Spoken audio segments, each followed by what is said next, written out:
Durant les últimes temporades, TV3 ha estat intentant fer un programa d'èxit diferent a les seves sèries de més audiència. I després de Còmics, El Crac i Com Som, segueixen buscant. Aquesta temporada arriba una nova sèrie que promet ser original, tot i tenir els conflictes familiars de majoria absoluta. Les pauses incòmodes de la Riera.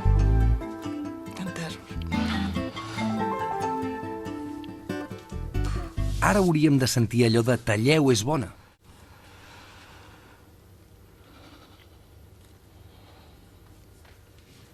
I un munt d'escenes copiades de polseres vermelles. 2 o 3 cabells... Creus que no te'n sortiràs? Jo no som ningú. Ei, però van dissimular-ho presentant la sèrie d'una manera realment original, fent cantar els actors en un concurs de cant. Alguns dels actors de la sèrie Merlí ens interpreten una versió del tema d'Outkast, Hey Yeah. Bé, original ho és. Merlí. Benvingut a l'Institut Àngel Guimerà, que en realitat és l'Escola Mare de Déu de Montserrat de Barcelona, on els alumnes de primer de batxillerat sembla que tinguin 20 anys. Totes les dones són vistes com un objecte sexual, i encara que no es pugui guardar un secret. No em ve la regla. Què? Jo he començat a fotre el rotllo que no em ve la regla. I ara el tio es pensa que potser estic prenyada. I ara el tio està collonit perquè es pensa que està embarassada, saps? La Berta no està embarassada. S'ha inventat allò de la regla perquè la volies deixar. No estic embarassada. Ja sé que no estàs embarassada, filla de puta. Que el Bruno m'ha dit que t'ho has inventat tot. Tothom seguirà explicant-los. Com li diguis? No li diré res, t'ho juro. Francesc Orella és Merlí, un professor de filosofia que odia els gossos per alguna raó, i no té pèls a la llengua. Tu ets prou atractiva com per estar amb algú més gran i experimentat. Però collons, si ets una dona molt guapa, si sé que podries menjar el món. Bé, quasi sempre. Quan és desnonat i va viure amb el seu fill Bruno i la seva mare... Ei, però si és la Carbonell de Plats Bruts! Troba la feina per la que està preparat, i tot i que necessita sortir de l'atur, farà l'impossible per ser acomiadat. Merlí, no m'agrada la teva actitud. Només fa 2 dies que ets aquí i ja estàs creant problemes. Coneix els professors. El Toni, el verdader professor enrotllat. L'Eugeni, qui està enfrontat amb el Merlí per veure qui és més pertorbador. La Laia. Ei, però si és la de l'anunci de la marató. La professora més jove, més atractiva i amb més baixa autoestima de l'institut. Vols que quedem aquesta nit? El Santi, que només està allà per tal que el Bruno es pugui burlar de la seva forma física. I els altres professors que de moment no s'hi ha aprofundit gaire. Bé, en aquesta sí. Coneix la classe dels peripatètics. El Pol. Ei, però si és el Biel de Vent del Pla.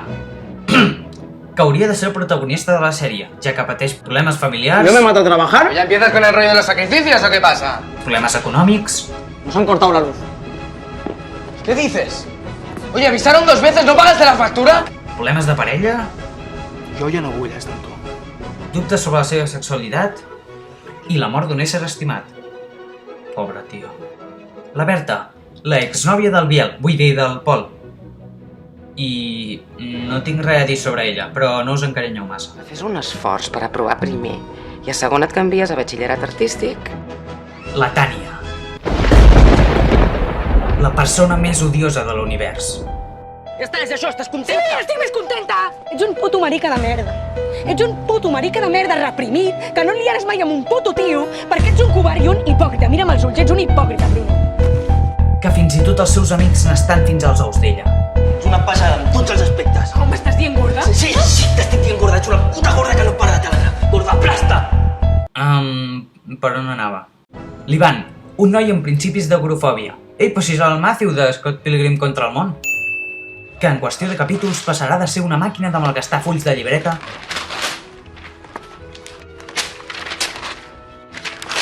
a parlar perfectament amb desconeguts. Quins diaris llegeixes per internet? Tots. El Gerard, que el seu paper consisteix únicament en bavejar per la Mònica. El Joan, el noi estudiós de família rica que descobreix que vol seguir un camí diferent del que li dicta el seu pare.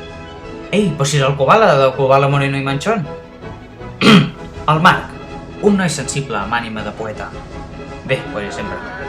I un munt d'extras que podrien ser substituïts per ninots de cartró i no es notaria la diferència. Des que el Merlí aplica els seus mètodes alternatius per motivar els seus alumnes i es converteix en un grup amb nom propi... Ara, aquesta classe serà la classe dels peripatètics. Els professors el criticaran per intentar canviar les idees dels nois. M'estàs revolucionant el galliner. Aquest institut era molt tranquil abans que arribessis tu. Espera, on he sentit jo això abans? Ah, sí, a la pel·lícula La Onada. Desde ahora nos llamaremos La Ola.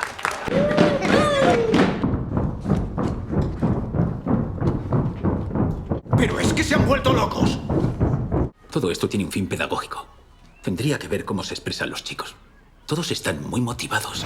Així que descobreix la nova sèrie de TV3 recomanada per qualsevol professor i patrocinada per Cosmo Caixa i Estrella Damm. Sí, que es vegi bé l'etiqueta. Que ha tingut un èxit tan notable que ha creat una multitud de fans, samarretes personalitzables, un CD amb la banda sonora, sense la meva cançó preferida. Merlí, a TV3, dilluns a la nit després de Cracòvia. El seu propi Molinet, un episodi especial Making of, la sèrie doblada al castellà i una segona temporada. Espera, què? Per si en 13 capítols se'ls han acabat les idees, que han hagut de posar 2 alumnes nous a mitja sèrie per mantenir l'argument viu. I com anomenaran els capítols si ja no queden filòsofs coneguts? Va, digues que era Schopenhauer, sense buscar-ho a internet. Viquipèdia, nen, Viquipèdia. Carpetes vermelles.